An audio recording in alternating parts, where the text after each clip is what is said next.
तुरंत जांच होकर नतीजा जो आएगा जांच हम जनता के सामने रखेंगे। बहुत भारी मन से आया हूं। कल शाम दिल्ली में हुई भयावह घटना ने सभी के मन को व्यथित कर दिया है।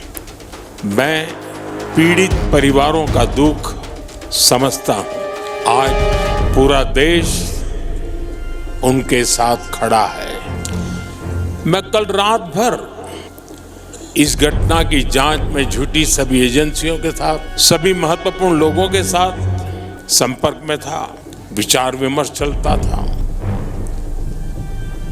जानकारियों के तार जोड़े जा रहे थे। हमारी एजेंसियां इस षड्यंत्र की तह तक जाएगी। इसके पीछे के षड्यंत्रकारियों को बख्शा नहीं जाएगा। All those responsible will be brought to justice. नमस्कार साथियों, कल जो दिल्ली के अंदर हुआ वो इंसानियत को तार तार तो करता ही है, लेकिन एक ऐसी सनक दिखाता है जिसकी कोई मंजिल है ही नहीं। एक ऐसी सनक जो कि स्वयं के साथ साथ कईयों की जिंदगी को साथ में ले डूबती है, और इसकी ही मिसाल कल फिर एक बार दिखी। इसका कोई क्या सलूशन नहीं है, इसका हल कोई है ही नहीं। है, बिल्कुल है। इस वीडियो में आगे चल करके हम लोग बात करेंगे, आपके सामने इसके बारे में अवश्य चर्चा करेंगे कि इसका भी हल निकल सकता है, लेकिन उसका तरीका थोड़ा अलग होगा। लोग कहते हैं कि एक शिक्षित पढ़ा लिखा इंसान समाज के लिए बहुत नेक अच्छे कार्य करता है, और वो भी जब कोई डॉक्टर के पद पर हो। वो समाज को जीवन जीने का तरीका सिखाता है, लोगों को जीवन देता है।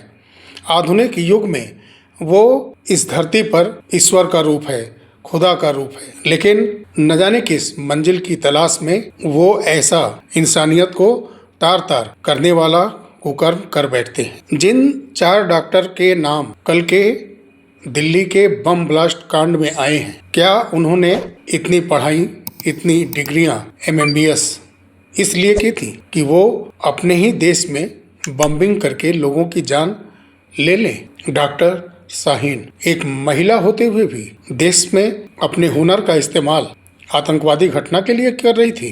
डॉक्टर आदिल अहमद इतनी पढ़ाई करने के बाद, जिसको कि लोगों का जीवन बचाना चाहिए, वो लोगों की जीवन लेने की ट्रेनिंग लेने लगा। ये लोग ऐसा जहर बनाने में कामयाब हो गए जिसको छूने मात्र से कुछ घंटे में आदमी खत्म हो जाए, इस दुनिया से चला जाए। उस जहर के असर को खत्म करने के लिए जब तक डॉक्टर प्रयास करें, कम से कम 72 घंटे से ज्यादा लग सकते हैं, तब तक न जाने कितने लोगों के जीवन समाप्त हो जाएंगे। डॉक्टर उमर नबी, इन लोगों की हसरत जीवन बचाने की होनी चाहिए, लेकिन न जाने क्यों किसी और के हाथों की कठपुतलियां बन करके ये जीवन लेने वाले बन गए। डॉक्टर मुजम्मिल शकील कहने को तो ये चारों लोग के टाइटल पर डॉक्टर लगा हुआ है, लेकिन इनके कृत्य आज पूरे डॉक्टर महकमा को दागदार कर रहे हैं, मजहब को दागदार कर रहे हैं। एक डॉक्टर का और नाम सामने आया है जो कि अपने हॉस्पिटल में महिलाओं की नसबंदी कर दिया करता था।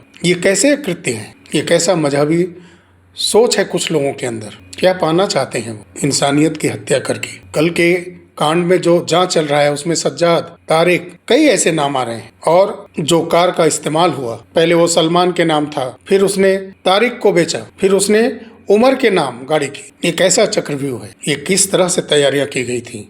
और मैं मानता हूं कि हमारे देश की डिफेंस एजेंसियां से चूक हुई हैं। आज लगभग 12-13 साल से हमारे देश की एजेंसियां देश के अंदर इतने बड़े बम ब्लास्ट की घटना को रोके हुए थे। सरहदों पर हमारे सेना के जवान के कैंपों पर, सेना के बस पर हमले हुए हैं। संदिग्ध स्टेट जम्मू एंड कश्मीर में पहलगाम में हृदय विदारक घटना हुई है, लेकिन देश के अंदर इतने कट्टरवाद, ह्यूमन सुसाइड, बम ब्लास्टिंग से हमारा देश बच रहा था। आतंकियों की गोली और बमबाजी से बचता आ रहा था। लेकिन आखिर कितने दिन तक? जांच एजेंसियां भी हैं, उनसे भी थोड़ी चूक कहीं न कहीं हो जाती है। क्योंकि हमारे देश का जो भौगोलिक स्थिति है, जमीनी स्तर पर, समुद्री स्तर पर एक बहुत बड़ा एरिया हमारा विदेशों के साथ लगता है। अभी भी भारत उस स्थिति में नहीं हो पाया है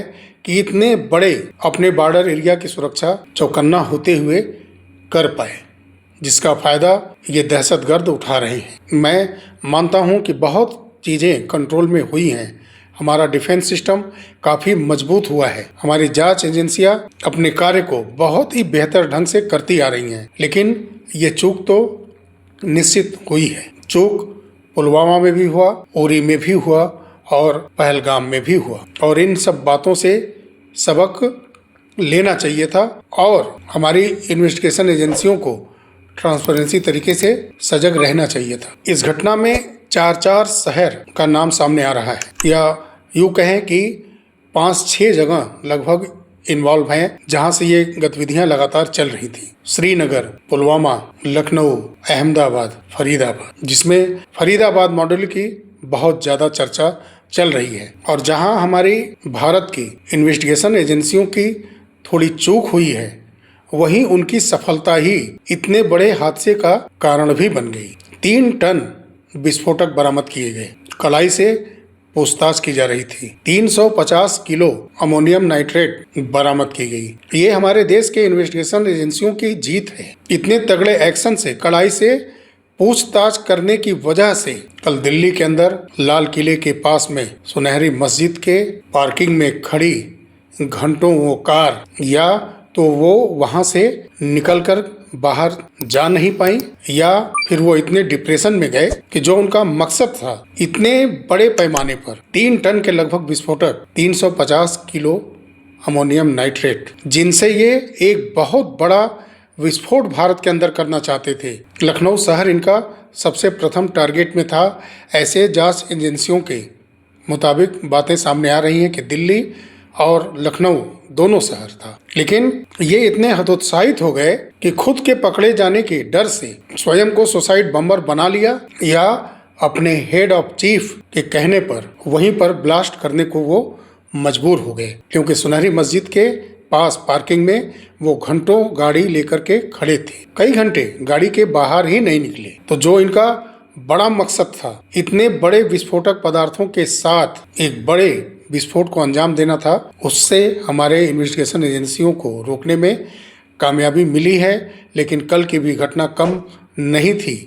कई किलोमीटर दूर तक आवाजें सुनी गई, मकानों के शीशे टूटे, इंसानों के चिथड़े उड़े, छोटे छोटे मांस के टुकड़े कई 100 मीटर दूर जाकर के गिरी। अमोनियम नाइट्रेट अपने आप में एक बहुत ही बड़ा एक्सप्लोसिव है, जो बहुत ज़्यादा एनर्जी क्रिएट करता है, और उसमें कहीं नुकीले लोहे के वजनदार छोटे छोटे छड़ हो, नट हो, बोल्ट हो, लोहे के टुकड़े अगर उसमें इस्तेमाल किए जाएं तो वो और ज़्यादा घातक हो जाएंगे। लेकिन अभी जो कल का घटनाक्रम है, जो जांच हो रहा है, उसमें कुछ ऐसी चीज़ें नहीं मिली हैं जिसमें ये लगे कि हाँ उसमें कुछ लोहे के ऐसे नुकीले पार्ट्स का इस्तेमाल किया गया था। हालांकि अभी भी जांच लगातार चल रही है, बहुत चीज़ें स्पष्ट होनी अभी शेष है, लेकिन जो हालात है वो कुछ इसी तरह से लगता है। हालांकि गृह मंत्री जी ने, अमित शाह जी ने बहुत बड़ी सीसीएस बैठक की है, जिसमें कि एनआईए चीफ,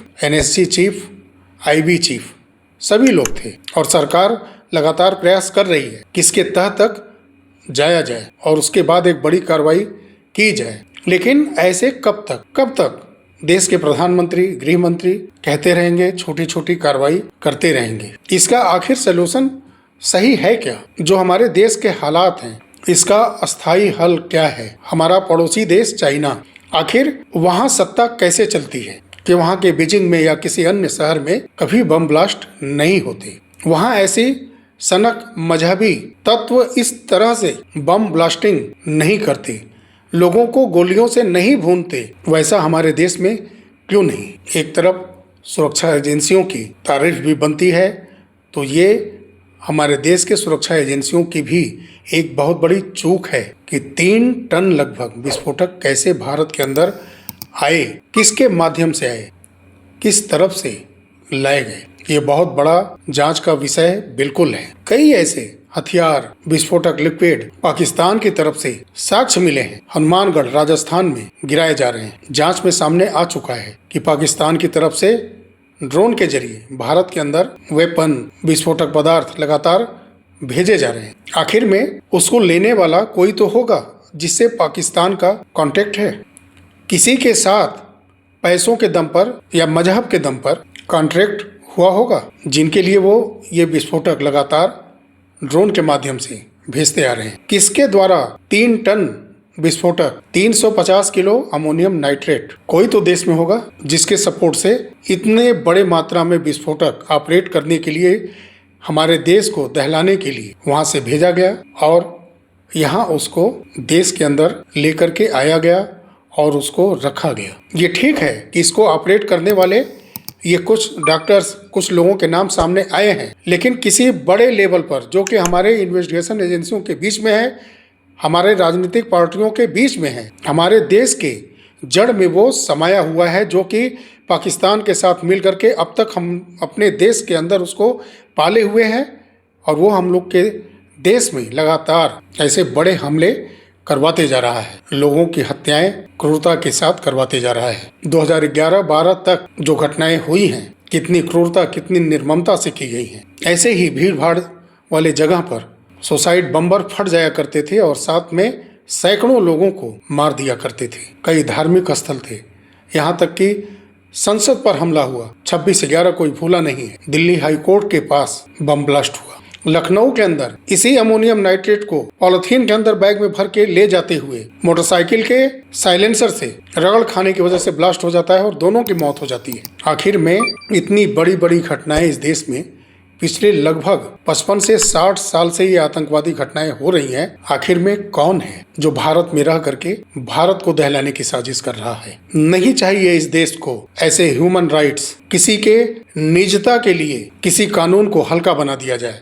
नहीं चाहिए ऐसा लोकतंत्र जिसमें देश की सिक्योरिटी का कोई स्थान नहीं है। नहीं चाहिए ऐसा लोकतंत्र, नहीं चाहिए ऐसी किसी की निजता, नहीं चाहिए कोई ऐसा ह्यूमन राइट्स, मानवाधिकार नहीं चाहिए। क्योंकि इस लोकतांत्रिक देश में लोकतंत्र के नाम पर देश को दहलाने की साजिश रची जाती है। मानवाधिकार के नाम पर यहाँ की न्यायपालिकाएं बम ब्लास्टिंग करने वालों को जमानत पर रिहा करती हैं। सबसे बड़ा अगर कोई दोषी है तो हमारे देश का लचीला कानून और उसमें मनमाने ढंग से व्याख्या करके आर्टिकल 21, 25 इस तरह से एक्ट की व्याख्या करते हुए हमारे देश की न्यायपालिकाएं गुनाहगारों को, दोषियों को, बम ब्लास्टिंग करने वाले को, गोली चला के मारने वालों को जमानत दे देती हैं। नेपाल से फेक करेंसी का कारोबार करने वालों का, देश की इकोनॉमी को रसातल में मिलाने का षड्यंत्र रचने वालों को देश की अदालत जमानत देती है। सबसे बड़ी गुनाहगार देश की न्याय व्यवस्था है, यहाँ के राजनीतिक दल हैं। किसी प्रकार का, किसी तरह का कोई मानवाधिकार बिल्कुल नहीं। भाड़ में जाए ऐसा लोकतंत्र, मानवाधिकार जिससे देश को जलाने की हमेशा साजिश रची जाती हो, देश को बार बार बम ब्लास्टिंग करके दहलाया जाता हो। देश को जरूरत है इन्वेस्टिगेशन एजेंसियों को खुली छूट देने की। उनके पास इतनी बड़ी टेक्नोलॉजी देनी चाहिए कि सभी के मोबाइल की कंट्रोल उनके पास जरूरत पड़ने पर हो जाए। देश के अंदर, विदेश के अंदर जहां भी कॉल करते हैं, वो जब जी चाहे उसको क्रैक करके उस कॉलिंग डिटेल को निकाल सके, पकड़ सकें, उस कॉल रिकॉर्डिंग को वो सुन सकें। उस मोबाइल के अंदर कौन कौन से ईमेल आईडी एक्टिव हैं, कौन कौन से स्पेशल एप्लीकेशन जो हमारे देश के हैं, चाइना के हैं, अमेरिका के हैं, पाकिस्तान के हैं, बांग्लादेश के हैं, किसी भी विदेश के कोई भी स्पेशल ऐप्स हो, ईमेल आईडी हो, व्हाट्सएप हो, किसी प्रकार का कोई मैसेज हो, एक ऐसी टेक्नोलॉजी जरूरी है और ये फुल पावर देना चाहिए इन्वेस्टिगेशन एजेंसियों को कि वो इसको क्रैक करें। कहाँ से मैसेज उनके पास आता है, कहाँ वो मैसेज करते हैं, कहाँ से ईमेल आता है, कहाँ वो ईमेल करते हैं। इंस्टाग्राम है, ट्विटर है, सभी पर कंट्रोल जरूरी है। कोई निजता का कोई विचार नहीं, किसी का जीवन निजी नहीं है।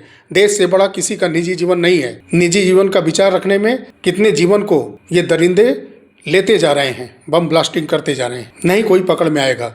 जरूरी है जो भी संचार का माध्यम है, मैसेज को आदान प्रदान करने का माध्यम है, उसको क्रैक करके पकड़ना हमारे इन्वेस्टिगेशन एजेंसियों को जरूरी है। एक प्यून से लेकर के पीएम तक, एक आम नागरिक तक, कोई भी लोकतंत्र का ड्रामा नहीं, कोई भी मानवाधिकार का ड्रामा नहीं, कोई भी निजता का ड्रामा बिल्कुल नहीं। देश सर्वोपरि है। जो खुले दिल के हैं, राष्ट्रभक्त हैं, वो कभी इनकार नहीं कर सकते, और जो दो मुंहे हैं, दिखावे का राष्ट्रभक्ति है, वो इसका सिर्फ विरोध करेंगे। जो सच्चा राष्ट्रभक्त है, ईमानदारी से मेहनत करके कमाने खाने वाला है, वो कभी ऐसी जांच से इनकार कर ही नहीं सकता। देश से बड़ा ना कोई नेता है, ना कोई सीजेआई है, ना कोई जस्टिस है, ना कार्यपालिका का कोई सिस्टम है, ना न्यायपालिका का कोई सिस्टम है, और ना ही कोई कॉन्स्टिट्यूशनल इंस्टीट्यूशंस है।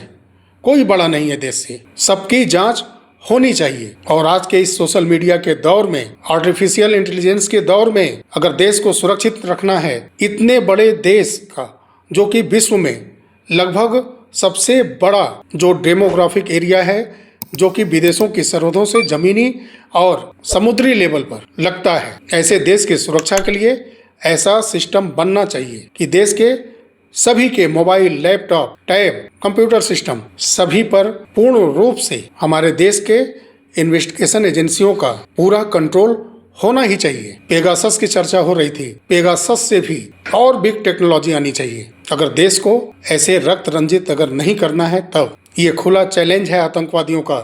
ये ऑपरेशन सिंदूर का बदला है, जो कि हमारे इन्वेस्टिगेशन एजेंसियों की वजह से बहुत कम दायरे में वो डिप्रेशन में होकर के कर गए। नहीं तो उनका दायरा बहुत बड़ा था। वो तो कहीं तालाब में मिला जाते, किसी पानी के उस सिस्टम में डाल देते उस जहर को, सैकड़ों लोग मर जाते।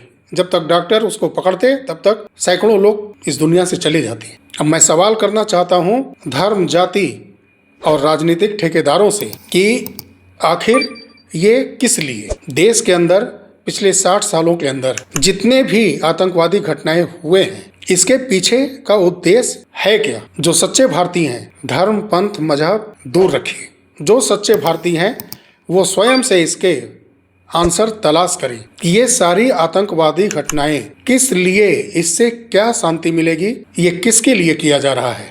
इसका कोई जवाब मुसलमान दे सकता है, कोई ईसाई दे सकता है, कोई बुद्धिस्ट दे सकता है, कोई जैन दे सकता है, कोई पारसी, कोई यहूदी, कोई सॉफ्ट हिंदुत्व का चोला ओढ़े हुए दे सकता है कि आखिर इतनी हत्याएं निर्ममता से किस उद्देश्य से की गई है। किसी के पास जवाब तो खुला सा है, लेकिन कहने की हिम्मत नहीं है, क्योंकि कुछ लोगों के मजहबी सनक के आगे सब झुक जाते हैं, और उनको झुकाने के लिए हमारे देश के डिफेंस सिस्टम के साथ साथ हमारे बहुत बड़े सीमावर्ती बॉर्डर पर कंट्रोल के साथ साथ हमारे देश के इन्वेस्टिगेशन एजेंसियों को सभी के मोबाइल, कंप्यूटर, लैपटॉप तक उनके मैसेजेस को, उनके कॉलिंग डिटेल को क्रैक करने का टेक्नोलॉजी और पावर, खुला पावर देना हो। और हमारे देश की न्यायपालिका लोगों को जीवन जीने के अधिकार के नाम पर, ह्यूमन राइट्स के नाम पर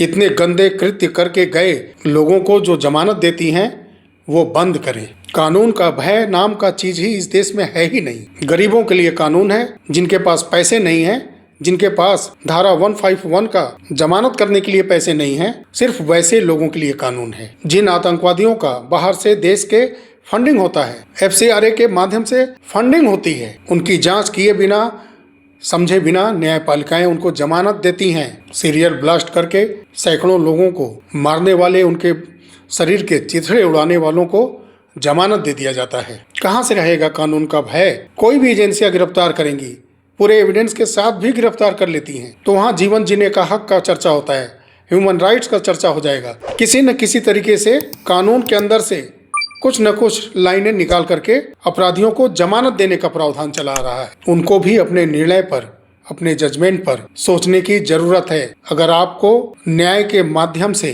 शरीर के जिनके चिथड़े उड़ते हैं इस देश के अंदर, उनके परिवार को न्याय देना है, तो ऐसे लोगों को जमानत देना बंद करें। एक जमानत की सूक्ष्म सी लकीर सी अगर दिख जाती है, तो उसके जरिए कुछ ऐसे लोग हैं देश के अंदर जिनकी पहुंच कोर्ट तक है, जिनका दबाव कोर्ट पर दिखता है, और जमानतें मिल जाती हैं। देश की सुरक्षा कोई मायने नहीं रखती। वो फिर से निकल करके जाएं। अभी कुछ महीने पहले ही जमानत दिए गए। नेपाल से गिरफ्तार किया गया था। फेक करेंसी का कारोबार चल रहा था, बम बनाने का कारोबार चल रहा था, उसको रिहा किया गया। देश के अंदर माहौल बिगाड़ने वाले जो नारे लगाते हैं उनको ह्यूमन राइट्स के नाम पर जमानत दी जाती है। देश का माहौल खराब करने वालों के ऊपर कड़ाई से दंडित करने की बजाय, लोगों के जीवन को लेने वालों को दंडित करने की बजाय देश के न्यायालय उनको फिर से जमानत देकर के समाज में भेज देती हैं ताकि वो फिर से उसी कार्य में लिप्त हो जाएं, क्योंकि वो मानेंगे नहीं